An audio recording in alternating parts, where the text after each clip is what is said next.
हाय viewers, समझ लीजिए कि आपके अगेंस्ट में कोई क्रिमिनल केस चल रहा है कोर्ट में और उसके अंदर पुलिस ने चार्जशीट फाइल कर दी है, अपनी रिपोर्ट लगा दी है और उस रिपोर्ट में आपके ऊपर जितने भी चार्जेस है उससे रिलेटेड काफ़ी ज़्यादा प्रूफ उसने लगाए हैं।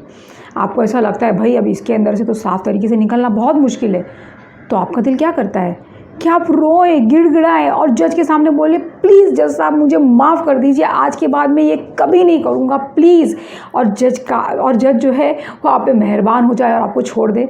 आपका दिल करता है ना ऐसा करने के लिए, तो मैं कहती हूँ अरे रिक्वेस्ट कीजिए जज साहब से कि वो आपके ऊपर रहम करे और वो आपकी सज़ा को माफ़ करे, लेकिन उनके पैर पकड़कर नहीं बल्कि एक एप्लीकेशन डाल के।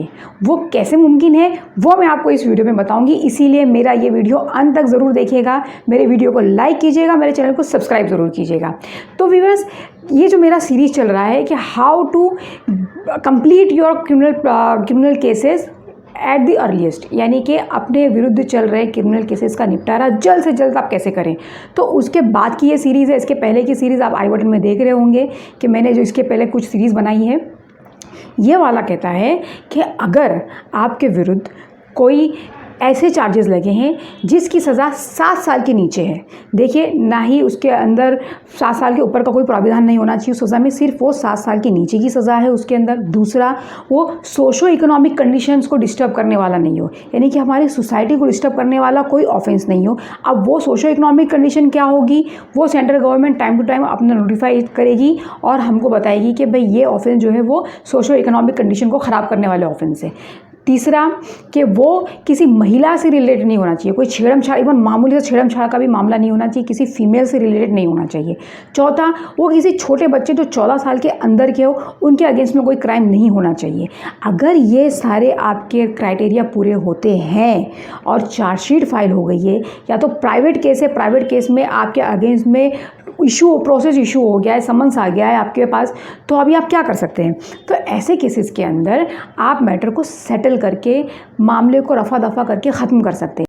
देखिए, कंपाउंडिंग ऑफ ऑफेंस ये भी एक चीज़ है जिसके लिए मैंने एक वीडियो बनाया है। इसके पहले वाला कंपाउंडिंग ऑफ ऑफेंस दूसरा है, उसके अंदर ऑलरेडी बताया गया है कि ये ऑफेंस जो है वो कंपाउंड हो सकते हैं, यानी कि आपसी सहमति से सेटल हो सकते हैं। उसके अलावा अगर कोई ऑफेंस है जो कंपाउंडेबल नहीं है लेकिन वो ये क्राइटेरिया में आते हैं कि वो 7 साल के अंदर की सज़ा वाले हैं, किसी फीमेल के खिलाफ नहीं है, किसी सोशो इकोनॉमिक के खिलाफ नहीं है और किसी बच्चे के खिलाफ नहीं है, तो ऐसे कंडीशंस के अंदर ट्रायल शुरू होने से पहले आप एक एप्लीकेशन डालते हैं कोर्ट के सामने।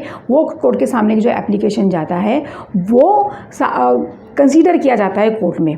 तो उसके अंदर क्या होता है कि जैसे ही आपका एक एप्लीकेशन गया तो जज इशू नोटिस करेगा पीपी को, जो एक्यूज पर्सन है यानी कि आपको, और तीसरा जो कंप्लेनेंट है उसको, उन तीनों को बुलाया जाएगा और बोला जाएगा कि भाई देखो आप लोगों को जो मामला सॉर्ट आउट करना है सॉर्ट आउट कर लो, लेकिन जो ये आप एप्लीकेशन डालते हो एप्लीकेशन के अंदर आपको एक एफिडेविट भी डालना पड़ेगा। ये एप्लीकेशन जाती है सेक्शन 265B के अंदर। 265B के अंदर जो एप्लीकेशन जाती है उसके अंदर आपको एफिडेविट ये कहना पड़ता है कि ये जो मैं एप्लीकेशन डाल रहा हूँ ये वॉलंटरीली है, यानी कि मेरे पे कोई दबाव नहीं है, मेरे पे किसी ने ज़ोर ज़बरदस्ती नहीं किया ये एप्लीकेशन डालने के लिए। और दूसरा, ये मेरा फर्स्ट क्राइम है, इसके पहले मैंने ऐसा कोई क्राइम नहीं किया था। देखिए, ये जितने भी प्रोविजंस है ना, ये हैबिचुअल ऑफेंडर के लिए नहीं है, जो बार बार क्राइम करता है, सेम टाइप के रिपीट क्राइम करता है, ये उसके लिए नहीं है। जो फर्स्ट टाइम क्राइम किया है, जिसकी पहली बार किसी सर्कमस्टेंसेस में कोई गलती हो गई है, तो उस इंसान को ज़्यादा क्रिमिनल प्रोसीजर्स में से घसीटने से, उसको ज़्यादा से ज़्यादा जेल के अंदर से ना डालने के लिए और उसे ज़्यादा से ज़्यादा चांस दिया जाए कि वो अपने आप को सुधार ले, इसलिए ये सारे प्रोविजंस बनाए गए हैं। तो उसके अंदर आप एफिडेविट के अंदर डालेंगे कि ये मेरा पहला ऑफेंस है, सेकेंडली ये मैंने वॉलंटरीली किया है, मुझ पर किसी किस्म का कोई दबाव नहीं है, और फिर आप इसके अंदर अपने जो किए गए क्राइम को एडमिट भी करते हैं कि ठीक है ये मेरे से क्राइम हुआ, ये मेरे से गलती हो गई है, लेकिन मैं कुछ रियायत चाहता हूँ कोर्ट से, कुछ एक चीज़ से मैं रहम चाहता हूँ कि वो जो है मेरे गुनाहों को माफ़ कर दे। तो जैसे ये एप्लीकेशन जाता है, जैसे मैंने अभी आपको बताया कि सारे लोगों को, पीपी को, एक्यूज़ को और कंप्लेनेंट को, तीनों को नोटिस दी जाती है। अब ये नोटिस आने के बाद ये लोग मैटर को आपस में सॉर्ट आउट करने की कोशिश करते हैं। इसे कहते हैं MSD, यानी कि म्यूचुअली सेटिस्फैक्ट्री डिस्पोजिशन। इसके अंदर क्या होता है कि आप जो है जो कंप्लेनेंट है या जिसका नुकसान हुआ है उसकी आप जो भी उसका नुकसान हुआ नुकसान की भरपाई करने की कोशिश करते हैं। आप उसे कहते हैं कि देख यार प्लीज़ ये इतना अमाउंट रख ले, इतना तेरा नुकसान हुआ है, तेरा खर्चा इतना हो गया है, कोर्ट में आने के लिए तेरा इतना खर्चा हो गया है, या कहीं से चोरी चकारी हो गई थी, तेरा इतना इतना नुकसान हो गया है, ये मैं देने के लिए तैयार हूँ, प्लीज़ अब ये मैटर को यहीं ख़त्म कर दो, इसके आगे ये मैटर को मत लेके जाओ। ठीक है, कंप्लेनेंट जो है वो सेटिस्फाइड हो गया इसके अंदर, उसको कोई प्रॉब्लम नहीं है। तो फिर उस हिसाब से अगर आपका ये पूरा MSD जो है म्यूचुअली सेटिस्फैक्टरी डिस्पोजिशन अगर आपका सक्सेसफुल हो जाता है तो वैसे ही रिपोर्ट बनेगी और रिपोर्ट बन के जज साहब के सामने जाएगी। जज साहब के सामने जाएगी, फिर उसके बाद जज साहब जो है वो उनके ऊपर है कि आपके ऊपर वो फ़ाइन इम्पोज करे, क्योंकि भाई आपने जो वादा किया है कि मैं इसको इतना पैसा देने के लिए तैयार हूँ, तो फ़ाइन इम्पोज होगा तो फिर कंप्लेनेंट को पैसे मिलेंगे। फिर उसके बाद एक और स्टेज आती है, उसे कहते हैं क्वांटम ऑफ पनिशमेंट के ऊपर आपको सुना जाएगा, जो कि आता है 265E के अंदर। अभी आप मुझे ये कहेंगे कि भाई हमने पैसे दे दिए, सामने वाला सेटिस्फाइड हो गया, तो फिर हमें सज़ा क्यों?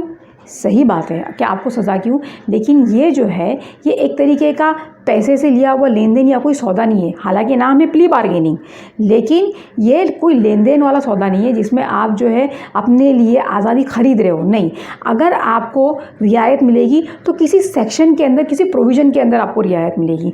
तो जज साहब जो है वो पूरी की पूरी रियायत देने की आपको कोशिश करेंगे। सबसे पहले जज साहब ये देखेंगे कि कहीं आपका matter probation of offender act के अंदर तो नहीं आता, यानी कि कहीं आपकी उम्र बहुत कम है, 21 साल के अंदर है, या कि आप महिला हो, या कि आपका ये सबसे पहला किया गया क्राइम हो। देखिए, प्रोबेशन के अंदर, प्रोबेशन ऑफ ऑफेंडर एक्ट या अंदर सेक्शन 360 ऑफ CRPC के अंदर जो प्रोबेशन मिलता है उसका भी मैं एक वीडियो बनाने वाली हूँ, ये मेरा नेक्स्ट वीडियो है।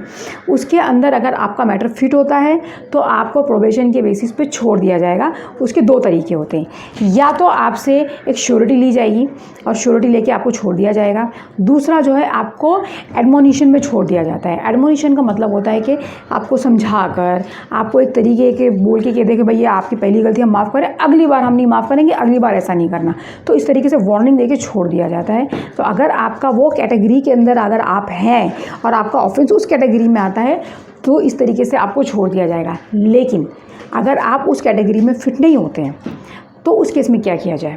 उस केस में दो सर्कमस्टेंसेस है।